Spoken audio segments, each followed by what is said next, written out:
नमस्कार, आपण पाहता हिरकणी न्यूज. हिरकणी न्यूज प्रत्येक क्षण ताज्या घडामोडी आणि महत्त्वाच्या प्रत्येक बातमीसाठी नेहमी तत्पर. सांगली ग्रामीण पोलीस ठाणे हद्दीत जैनवाडा ते अंकली ब्रिज कोल्हापूर रोडवर तसेच धामणी रोडवर बेधडक अवैध मटका कॅसिनो व्यवसायाचा कहर. कोल्हापूर जिल्ह्यात अवैध धंद्यांवर कठोर कारवाई होत असल्याच्या पार्श्वभूमीवर आता सांगली ग्रामीण पोलीस ठाण्याच्या हद्दीत मात्र अवैध मटका आणि कॅसिनो व्यवसाय खुलेआम सुरू असल्याची धक्कादायक माहिती समोर येत आहे. कोल्हापूर जिल्ह्यातील अवैध धंदे बंद पडताच संबंधित व्यावसायिकांनी सांगली जिल्ह्याकडे आपला मोर्चा वळवल्याचं चित्र स्पष्ट होत आहे.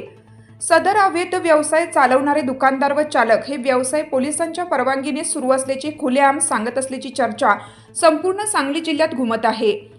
कोल्हापूर जिल्ह्यात अवैध धंद्यांवर बंदी असताना सांगली जिल्ह्यात मात्र वास्तव्यास राहून अवैध धंद्यांचे मालक पोलिसांच्या कथित मदतीने जोरात व्यवसाय चालवत असल्याचा गंभीर आरोप नागरिकांकडून केला जात आहे. अधूनमधून एखादी दुसरी गुन्हे दाखल करून कारवाई झाल्याचा केवळ दिखावा केला जात असून प्रत्यक्षात मात्र अवैध मटका कॅसिनो व्यवसाय दिवस रात्र जोमात सुरू असल्याचे वास्तव्य समोर येत आहे. यामुळे सामान्य नागरिकांमध्ये कायदा व सुव्यवस्थाबाबत तीव्र असंतोष निर्माण झाला आहे. सांगली ग्रामीण भागात अवैध धंद्यांचे दरमहा कलेक्शन गोळा करून हे व्यवसाय संरक्षित ठेवले जात असल्याचा संशय नागरिकांमध्ये अधिक बळावत आहे. मात्र या गंभीर प्रकाराकडे पोलीस प्रशासनाकडून जाणीवपूर्वक दुर्लक्ष केलं जात असल्याचं दिसून येत आहे.